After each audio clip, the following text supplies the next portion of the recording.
जय जिनेंद्र। सिंगापुर के मुमुक्षु आज अपने आत्मा आराधना की कहानी बताने जा रहे हैं। चलिए देखते हैं अध्यात्म तरफ।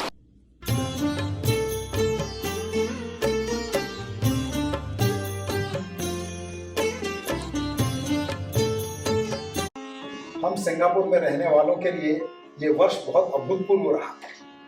भारत से दूर सिंगापुर में चैत्यालय का निर्माण हुआ और इसी श्रृंखला में हमारे यहाँ आदरणीय दादा डॉक्टर हुकमचंद जी भारिल का आगमन भी हुआ। हाँ, सिंगापुर समाज को दादा के प्रवचनों का लाभ मिला, जैसा कि प्रवचन सार में आया है। और दादा ने भी बताया है कि अनंत भगवान को हमें द्रव्य, गुण और पर्याय से जानना चाहिए, तभी हम आत्मा को जानेंगे और सम्यक दर्शन प्राप्त करके इस मनुष्य भव को सार्थक कर सकेंगे। लेकिन इसके लिए व्यवस्थित रूप से जिनवानी का अध्ययन आवश्यक है। हाँ, सही कहा है। दादा से निवेदन तो किया है कि हिंदुस्तान से दूर रहने वाले हम जैसे मुमुक्षुओं के लिए जिनवानी अध्ययन के लिए कोई व्यवस्थित प्रोग्राम शुरू किया जाए। सुनो सुनो सुनो, वर्ष 2016 में परमागम ऑनर्स कोर्स शुरू होने जा रहा है। आप सभी को सादर आमंत्रण है। अरे वाह, ये तो उत्तम अवसर आया है। सभी आत्मार्थी स्वाध्याय का अधिक से अधिक लाभ ले सकते हैं।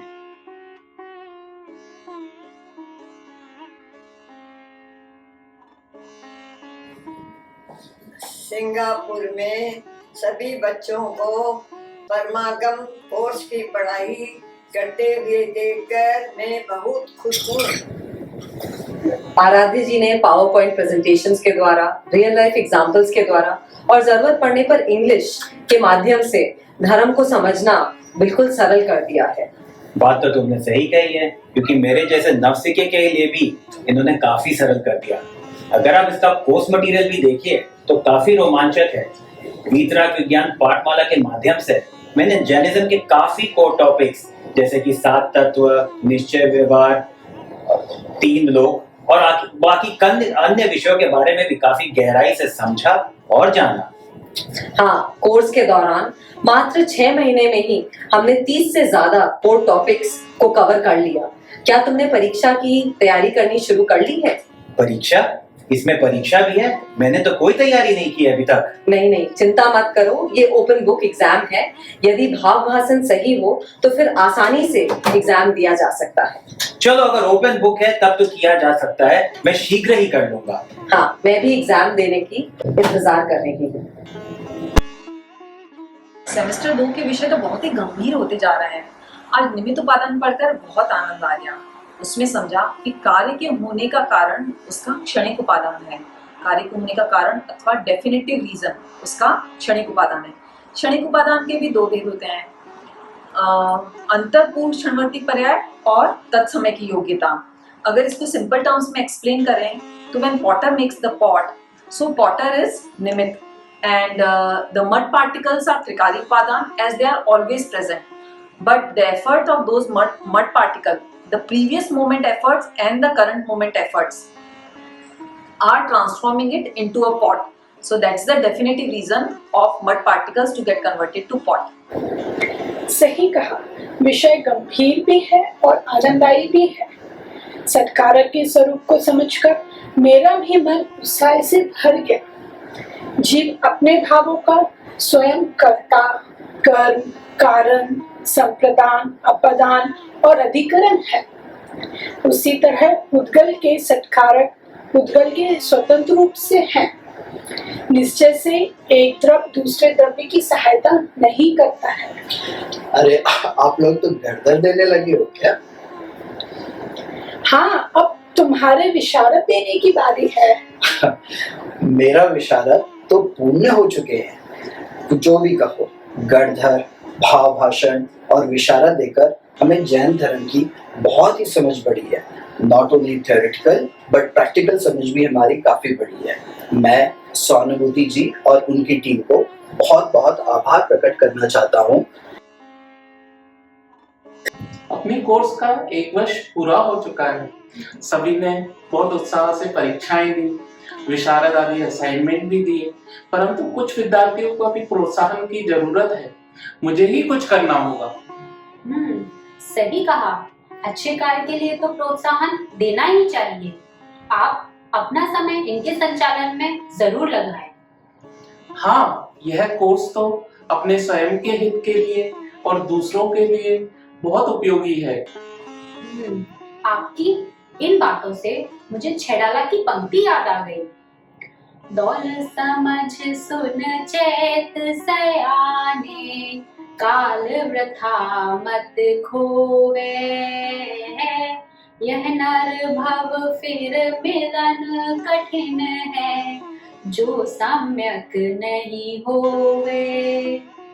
और जैसे कि हमने 12 भावना अनुशीलन में समझा था, इंद्रियों के भोग एवं भोगने की भावना है सुलभ, सब दुर्लभ नहीं है इन सभी का पावना।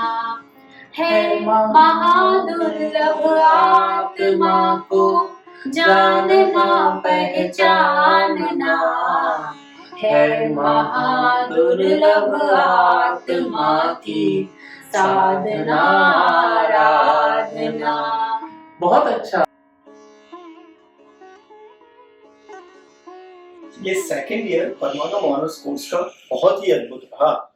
जीव का स्वरूप बहुत अच्छे से समझ में आया और भी बहुत सारी चीजें समझ में आई, जैसे कि प्रत्येक वस्तु अनंत गुण धर्मों से युक्त है और अनंत धर्मात्मक वस्तु ही अनेकांत है, और इस अनेकांत वस्तु स्वरूप को समझाने वाली जो सापेक्ष कथन शैली है वही स्यात्वाद है। इस साल हमने द्रव्य संग्रह जैसे महान ग्रंथ का अध्ययन किया और सप्तभंगी जैसे महान सिद्धांतों को समझकर जीव का स्वरूप क्या है वो बहुत अच्छे से समझ में आया। बस मुझे हमेशा यही एक बात खटकती है कि आखिर इतना सब जानने के बाद भी मुझे आत्मज्ञान क्यों नहीं हो रहा है। अरे आपको पता नहीं, अपने क्रमबद्ध पर्याय पढ़ी है ना। क्रमबद्ध पर्याय में आया था कि जिस द्रव्य का जिस क्षेत्र में, जिस काल में, जिस भाव से, जिस निमित्त से, जिस पोशाक पूर्वक जैसा होना है वैसा ही उस द्रव्य का उस क्षेत्र में, उस काल में, उस निमित्त से और उसी पोशाक पूर्वक वैसा ही होगा।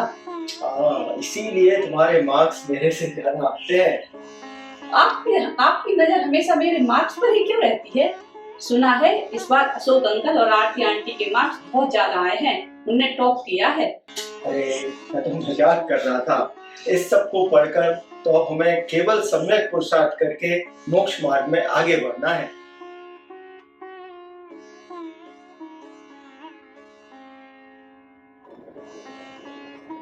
तीसरे वर्ष का पाठ्यक्रम बहुत ही ज्ञानवर्धक रहा। मोक्ष मार्ग प्रकाशक और तत्वार सूत्र जैसे प्रचलित शास्त्रों के साथ साथ हमने नए शास्त्रों का भी ज्ञान अर्जन किया। परीक्षा मुख में हमने प्रमाण को बहुत अच्छे से सीखा। प्रमाण दो प्रकार के हैं, प्रत्यक्ष और परोक्ष। निर्मल और स्पष्ट ज्ञान को प्रत्यक्ष कहते हैं। प्रत्यक्ष के भी दो प्रकार हैं, मुख्य जैसे कि केवल ज्ञान और साम व्यावहारिक जैसे कि मति ज्ञान और शुद्ध ज्ञान। परोक्ष के भेद आप बताएं। जो प्रत्यक्ष से पृथक स्वरूप वाला है वह परोक्ष है। तुम तो बुद्धिमान हो, संक्षिप्त में बता दिया। अरे नहीं, गाथा में भी ऐसा ही समझाया है। स्मृति, प्रत्यभिज्ञान, तर्क, अनुमान और आगम, यह 5 परोक्ष प्रमाण के भेद हैं। आदरणीय डॉक्टर शुद्धात्म प्रभा जी ने नए चक्र और परीक्षा मुख के गाइड के द्वारा इन गूढ़ विषयों को समझना अत्यंत सरल बना दिया है। निश्चय नय के शुद्ध अशुद्ध आदि और व्यवहार नय के सद्बुद्ध असद्बुद्ध आदि 4 भेद तो हमें हमेशा याद रहेंगे। सही कहा। आदरणीय शुद्धात्म प्रभा जी ने तो चार्ट और लौकिक उदाहरणों द्वारा इन विषयों को स्पष्ट रूप से समझाया है और जब तक क्लियर ना हो तब तक अनेक रूप से समझाती हैं। अब तक समय सार के कई प्रवचन सुने हैं, परंतु अब स्वयं अनुशीलन के द्वारा अध्ययन कर रही हूँ तो विषय वस्तु की गहराई समझ में आ रही है। लौकिक जीवन के संबंध में और धर्म के संबंध में भी कितनी आकुलता होती थी। ज्ञानी की चिंतन प्रक्रिया क्या होती है, यह अब समझ में आ रहा है। गाथा 38 में समझाया गया है कि एक पुरुष मुट्ठी में अपने रखे हुए सोने को भूल गया और किसी और ने जब उसे ध्यान दिलाया तो उसे स्मरण आया और वह आनंदित हो गया। ठीक इसी प्रकार ज्ञानी भी यह जानता है कि निश्चय से मैं सदा एक हूं, शुद्ध हूं, अरूपी हूं और दर्शन ज्ञानमय हूं। अन्य द्रव्य किंचित मात्र भी मेरे नहीं है। इस प्रकार मोह को मूल से ही उखाड़ करके महान ज्ञान प्रकाश प्रकट करते हैं। प्रवचन सार की गाथा 23 में सर्वज्ञता का स्वरूप स्पष्ट करते हुए बताया है कि आत्मा ज्ञान प्रमाण है और ज्ञान ज्ञेय प्रमाण है और ज्ञेय संपूर्ण लोकालोक है। ज्ञान तो वास्तव में सर्वगत है। क्या बात है! आचार्यों ने इतनी गंभीर बातों को इतने सरल रूप से समझा दिया है। हाँ जी, जैन आचार्यों की जितनी प्रशंसा की जाए वो कम है। वे उपदेश, आदेश आदि देते हुए दिखाई तो देते हैं, परंतु उनकी निज भावना तो नियमसार है। दर्शन, ज्ञान, चारित्र, रूप कार्य ही नियम है। वे हमेशा आत्मा में लीनता के लिए तत्पर रहते हैं। हाँ, गोमट सार के पंच परावर्तन के प्रकरण को समझ करके तो मेरा मन आश्चर्य से भर गया था। समझ आ गया कि संसार में कोई ऐसा द्रव्य, क्षेत्र, काल, भाव और भाव नहीं है जो हमने नहीं भोगा है। सच ही कहा है, अब बहुत हो गया। हमें तो अभी आध्यात्म के मार्ग में लग जाना चाहिए। हम सब बहुत भाग्यशाली हैं कि हम सब में इन 5 वर्षों में अध्यात्म की तरंगे लहराने लगी हैं। इसके लिए समस्त परमागम कोर्स से जुड़े अध्यापकों को और आत्मार्थियों को बहुत बहुत बधाई और धन्यवाद। हम सब इसी श्रृंखला में आगे बढ़ते रहें, मोक्ष मार्ग में आगे बढ़ते रहें, यही भावना भाते हैं। जय जय। इस प्रकार हमारे आत्म आराधना की सुनहरी कहानी पूर्ण हुई। सिंगापुर मुमुक्षु परिवार हमारे सभी मार्गदर्शकों का हार्दिक आभार और अभिनंदन करते हैं। ऐसे अवसर हमें सदा प्राप्त होते रहें, ऐसी भावना करते हैं।